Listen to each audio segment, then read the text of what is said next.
Gracias por vuestra asistencia. La primera ponencia, como habéis visto, trata de un tema importante para el sector cerámico. Yo diría que para una parte de subsistencia, para el tema del atomizado.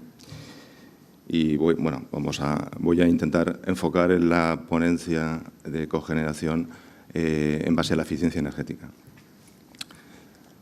Los pilares básicos de la política energética, y eso es algo en lo que están de acuerdo todos los organismos y todos los actores involucrados en ella, son estos tres que tenéis en pantalla. La seguridad del suministro, la sostenibilidad medioambiental y la competitividad. Estos pilares, para unar estos pilares, es fundamental hablar de eficiencia energética. La eficiencia energética tiene que ser la base fundamental de la recuperación económica y, en especial, de la recuperación de la industria. La industria ha perdido, hay que tener en cuenta que la industria ha perdido más de 20 puntos porcentuales en el peso en el Producto Interior Bruto en los últimos 40 años. No es algo que sea exclusivo de España. Ha pasado en otros países de Europa, pero este 20% es de los más altos de la Unión Europea. Entonces, no hay más remedio que intentar recuperar ese peso específico de la industria. Y en esa recuperación, la eficiencia energética es absolutamente vital. En este contexto, ¿por qué es importante la cogeneración? Porque la cogeneración es básicamente eficiencia energética. Se habla mucho de las ventajas, ahora veremos ventajas de muchos tipos de la cogeneración, pero detrás de todas esas ventajas lo que subyace es la eficiencia energética.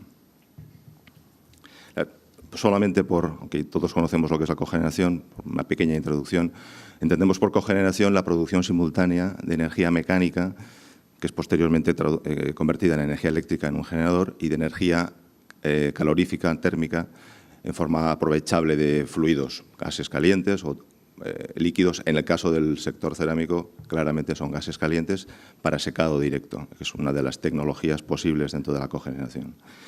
La cogeneración no es una tecnología reciente, digamos que es un conjunto de tecnologías que los industriales empezaron a utilizar a principios del siglo XX, es decir, hace mucho tiempo, y que fueron perdiendo su interés a medida que se desarrollaron las grandes líneas de transporte de energía eléctrica en alta tensión y las grandes centrales de producción de energía eléctrica. Pero a raíz de las crisis del petróleo de los años 70, especialmente de la segunda crisis del año 79, volvió a cobrar importancia. De hecho, el boom de la cogeneración en Europa y especialmente también en España data de los años 80 y 90, fundamentalmente, y principios del siglo XXI. Desafortunadamente, en los últimos 8 o 10 años no se están haciendo plantas nuevas. Las ventajas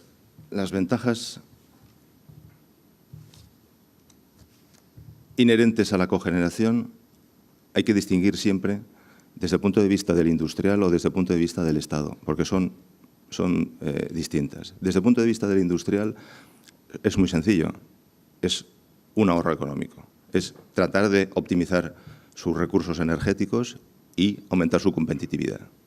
Existe una ventaja añadida que es la independencia del suministro de energía eléctrica, pero básicamente lo que el industrial persigue es un ahorro económico y mejorar su coste productivo y su competitividad al final. Desde el punto de vista de la nación, del Estado, las ventajas son mayores.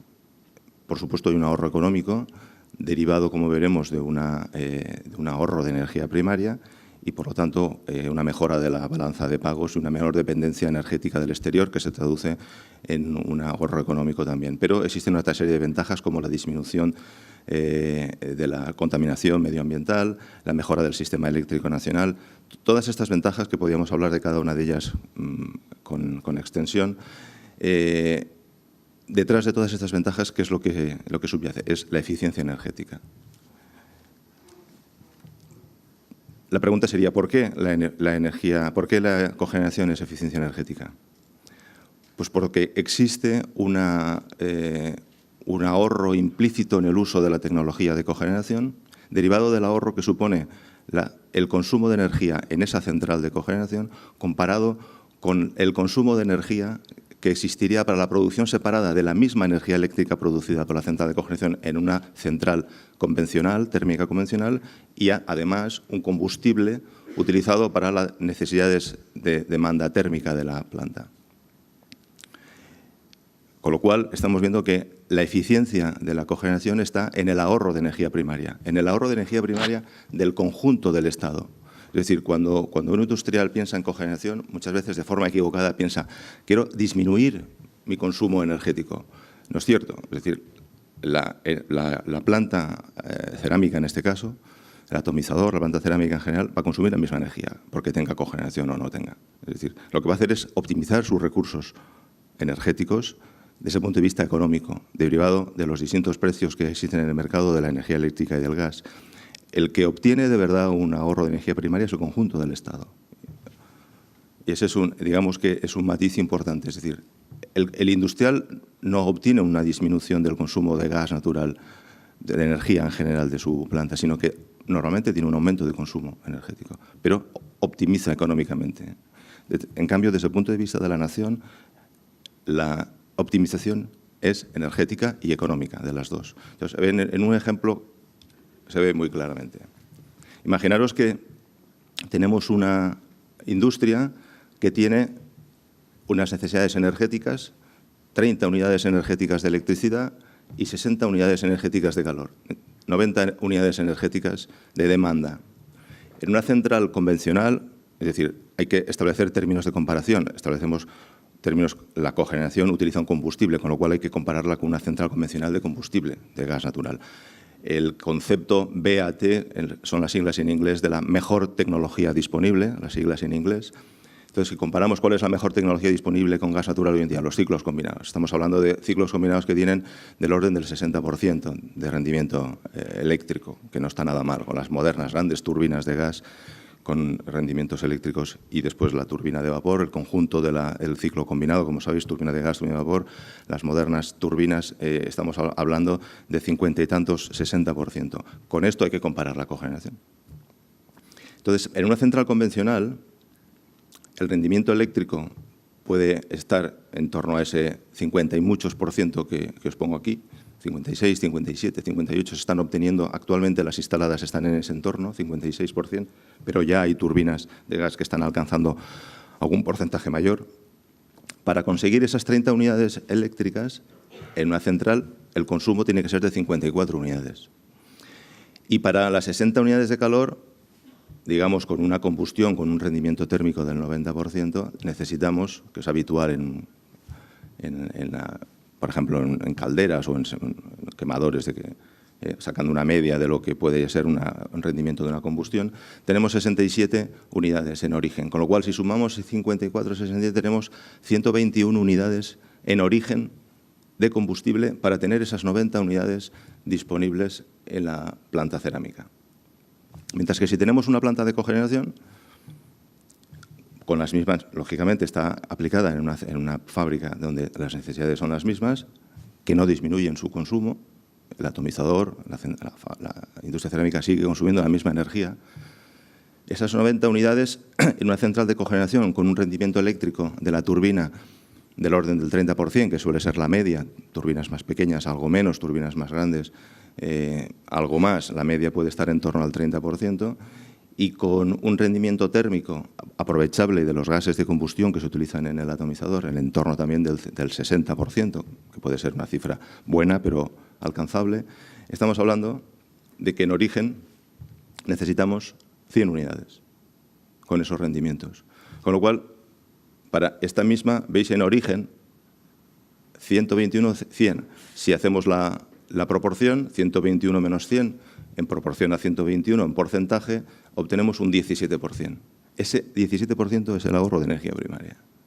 Como veremos ahora, eso está relacionado con un nuevo índice de eficiencia energética que se suele utilizar ahora, que es el PES, que son las siglas en inglés de ahorro de energía primaria porcentual. Derivan de esto, exactamente de este ejemplo tan sencillo. Ese es el ahorro de energía primaria que obtiene la cogeneración.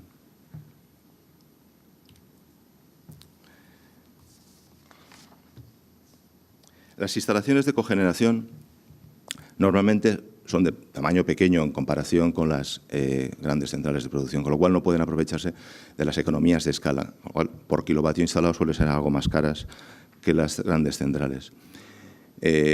Por lo tanto, visto las ventajas medioambientales derivadas de la menor contaminación por CO2 y óxidos de nitrógeno, por las ventajas que se han comentado aquí también de la generación distribuida, generar in situ y evitar pérdidas de transporte, distribución, etcétera, y otra serie de ventajas, son merecedoras de un apoyo por parte de la Administración, un apoyo que se concreta en las famosas retribuciones que conocéis, retribuciones a la inversión y retribuciones a la inversión.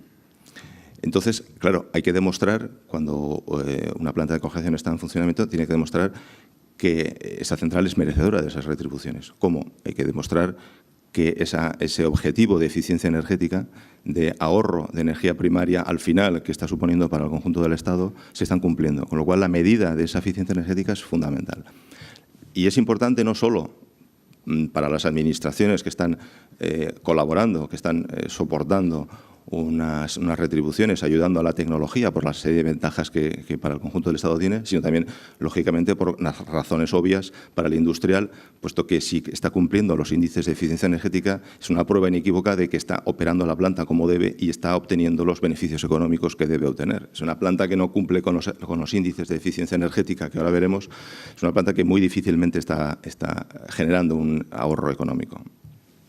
Los dos criterios básicos que tenemos en España, según la legislación, están contemplados, uno en el Real Decreto 413, y es conocéis todos, el rendimiento eléctrico equivalente. Y quizá más interesante, el que está contenido en el Real Decreto 616, como os he comentado, el ahorro de energía primaria porcentual, con sus siglas en inglés PES. Voy a comentar brevemente los dos, sin entrar en mucho detalle, pero alguna cosa interesante. El rendimiento eléctrico equivalente, como veis, es un rendimiento que se le pone el apellido de equivalente. ¿Por qué? Pues porque realmente no es un rendimiento eléctrico. Si fuera un rendimiento eléctrico al uso, todos sabéis que no podría ser mayor del 100%. En tanto por uno no podría ser mayor que uno. En cambio, este es un valor que puede ser. Es difícil, pero es posible matemáticamente que sea superior al 100%. En el numerador, como cualquier rendimiento, tenemos que estamos obteniendo la energía eléctrica, y en el denominador FCC y FNOCHP, es decir, es el consumo de combustible de cogeneración y de no cogeneración. Pero a este combustible se le permite disminuir, en una cantidad. ¿Qué cantidad? Esa cantidad es la que se denomina calor útil, energía útil.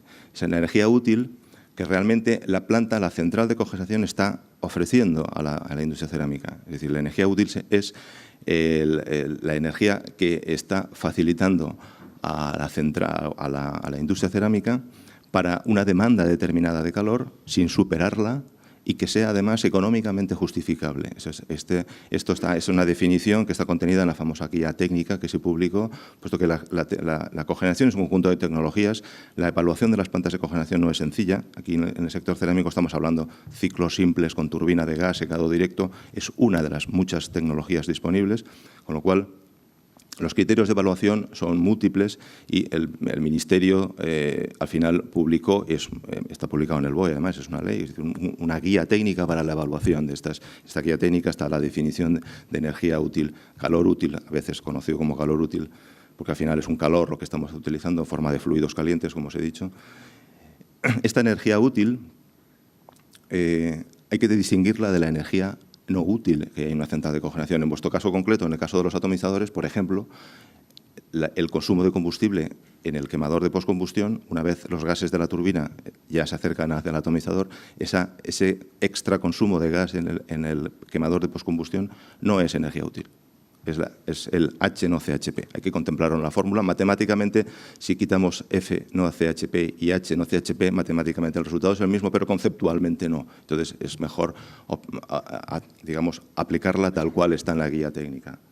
Muchas veces no es posible medir el calor no útil en un quemador de postcombustión y lo que se hace, que permite la guía, es estimarlo a partir del consumo de combustible con un valor que se denomina referencia HNU,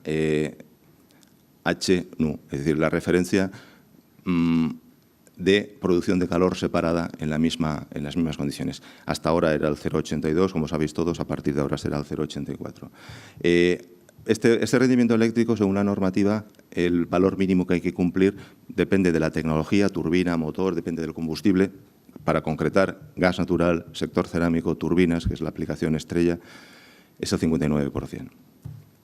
Pero quizás es más interesante hablar del ahorro de energía primaria, como veis ahí son las siglas en inglés porcentual, porque aquí lo que se está haciendo es establecer una comparación, y esto es importante, se está comparando la central de cogeneración de una industria cerámica con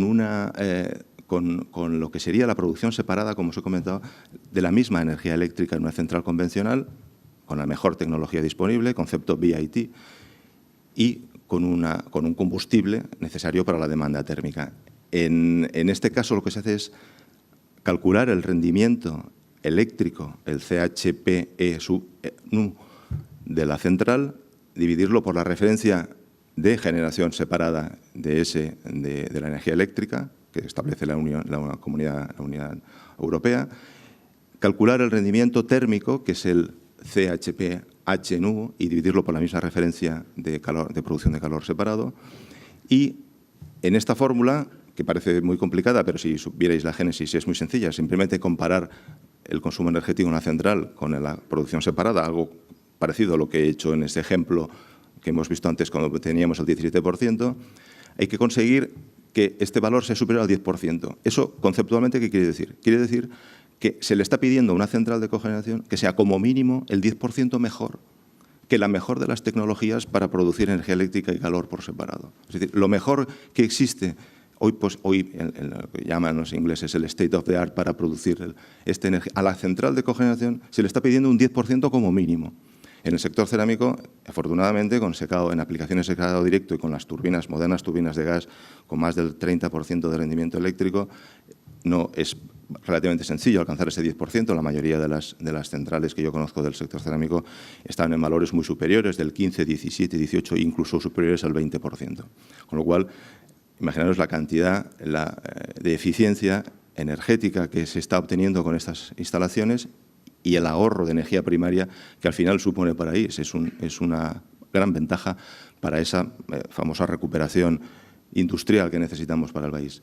En el caso del 10% es para plantas de más de 1 megavatio, que suele ser lo habitual en el sector, pero si las plantas son pequeñas, estamos hablando de mini cogeneración o micro cogeneración, es necesario cumplir, según la normativa, con un PES positivo, es decir, mayor que 0.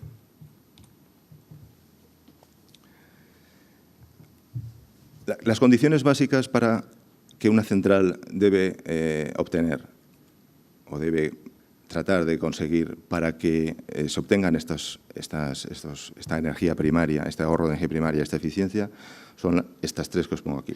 Que la energía eléctrica generada evite la producción en centrales convencionales, lógicamente, que el calor generado con objeto de producir esta energía eléctrica sustituya al calor que de otra manera habría que comprar en el mercado un combustible y utilizarlo. Eso es ahí es donde está implícita la definición de calor útil, económicamente justificable, es decir, no puede ser un calor que la central está ofreciendo, pero que si el industrial no utilizara la central de cogeneración, ese calor no sería necesario pagar por él. Ese es un matiz importante. Es decir, muchas veces se piensa, bueno, pues utilizaré el calor para calentar esta zona. Bueno, pero antes usabas calor para calentar esta zona, es necesario calentar esta zona, simplemente no es económicamente justificable, es un matiz importante a la hora de dimensionar una planta de cogeneración.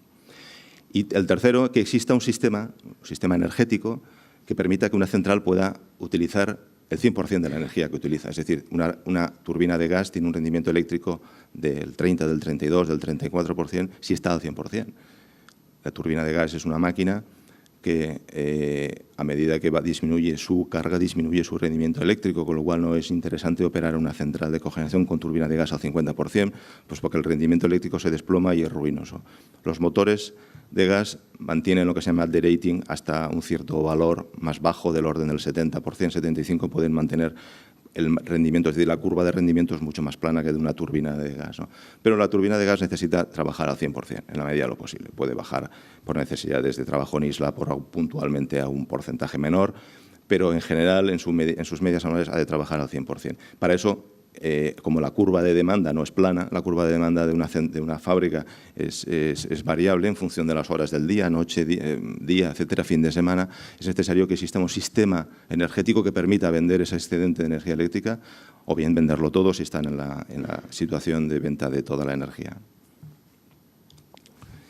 Por lo tanto, resumiendo, los principios básicos que tienen que darse en el diseño y operación de una central de cogeneración, si queremos obtener de verdad esta eficiencia energética y que el conjunto del Estado obtenga este beneficio del ahorro de energía primaria, que al final es el objetivo último de la cogeneración, por más que el industrial esté obteniendo un beneficio económico, que está muy bien y para eso lo hace, con todo el derecho, la visión desde el punto de vista energético es el ahorro de energía primaria del conjunto del Estado. Para eso, ¿cuáles son las tres, en mi opinión, son los tres puntos clave para el diseño y operación de una central? Que el dimensionamiento de la central sea en base a la demanda de calor útil. No podemos pensar en dimensionar una central en base a la demanda eléctrica. Es decir, el calor útil, definido como está en la guía técnica, debe ser la base del dimensionamiento de una central de cogeneración. Se ha de intentar maximizar el ahorro de energía primaria, como os he dicho. Hay que conseguir que el P sea el mayor posible, es donde de verdad estamos obteniendo este fin último. Y, por último, maximizar lo que se denomina electricidad de cogeneración. La electricidad de cogeneración también está definida en la guía técnica y es aquella que se produce en una central de cogeneración, en el caso de la tecnología de gas, turbina de gas y secado directo, con una eficiencia global termoeléctrica del 75%. Si esto no es así, es decir, si este índice no alcanza el 75%, hay que calcular unos coeficientes y una parte de la electricidad generada será de cogeneración y otra será considerada de no cogeneración. Que sepáis que este índice de la electricidad de cogeneración es la base de las garantías de origen. Si alguna central de cogeneración se quiere adaptar a las garantías de origen, aquellas garantías que reconocen a la cogeneración como una tecnología limpia, asimilable a las energías renovables, de cumplir con este índice para que toda su energía eléctrica generada sea considerada de cogeneración. Y por último, comentaros que me han pedido también que comentara cuál es la situación actual de la cogeneración. Ojalá supiéramos, ¿no? En mi opinión, en el anteproyecto, el borrador del anteproyecto que se está gestando, que sabéis que se está gestando de cambio climático y de transición energética, en el título primero, donde habla de objetivos de la transición energética, y en concreto en el artículo 3 se habla específicamente de eficiencia energética como consecuencia del ahorro de energía primaria. Y eso es básicamente la cogeneración. O sea, la ley, en un artículo en concreto, está hablando de una manera, no de una manera explícita, pero sí de una manera muy indicativa de que el ahorro de energía primaria y la eficiencia energética ha de ser el motor de esta ley de transición energética y del camino que y en ese sentido la cogeneración tiene todo que decir. Es uno de los pilares básicos. Hace unas semanas, sabéis, el secretario de Estado, José Díaz Abascal, que por otra parte es una persona que conozco y que sabe del tema, anunció la preparación de un plan Renove que llevamos los involucrados en este tema de la cogeneración esperando pues 5 años, desde la Ley 24 del 2013, llevamos más de 5 años esperando el plan Renove. Parece que ahora va en serio, parece que ahora se han tomado en serio que ese plan Renove es absolutamente indispensable para no dejar caer. Pensar que en España tenemos 4.500 megavatios todavía instalados de cogeneración. Para que tengáis un orden de magnitud, una central nuclear al uso son 1.000 megavatios. Estamos hablando de 4 centrales y media de nucleares todavía funcionando en generación distribuida, en cogeneración, que pasan desapercibido, que contaminan menos, que no hacen ruido, que no molestan. Es decir, tienen muchas ventajas. Yo creo, me consta que no están decididos a que esos 4.500 megavatios, entre los que están los 250 o 300 del sector cerámico, no paren. Con lo cual, la proposición de las asociaciones es que estas ayudas, estas retribuciones a la operación que todavía se están cobrando y que muchas de las centrales van a dejar de cobrar porque se cumple el periodo legal de los 25 años, tengan una extensión. No se sabe muy bien cómo será esa extensión, si será lineal o será en función de la fecha de caducidad. En cualquier caso, se está pensando en extenderlas hasta el año 2030. ¿Cómo enlazará esto con un plan Renove? ¿Qué tipo de plan Renove? ¿Será un plan Renove, como se ha filtrado en los últimos días, soft, muy ligero? o será un plan Renove más abierto, es decir, qué condiciones se le pondrán, tendrán que cumplir PEs muy altos, será suficiente el 10%, esas son dudas que no puedo aclararos porque todavía se está gestando. Lo que sí, desde el punto de vista personal, yo soy optimista en que va a haber un plan Renove en los próximos meses.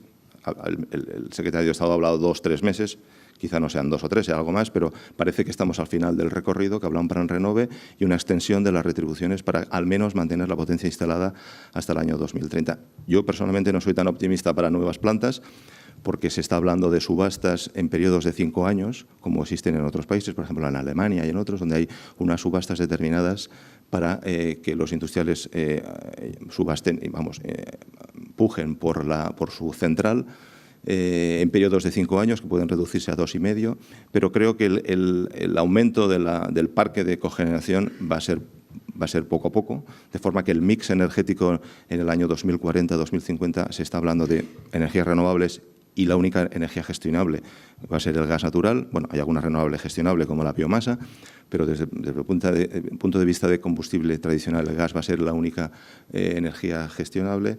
La cogeneración dentro de esa gestión va a ser lo más importante porque es digamos, la tecnología que más ahorro energético está obteniendo y ahorro de energía primaria. Bueno, y esa es mi visión de la situación. Muchas gracias por la asistencia y por vuestra atención.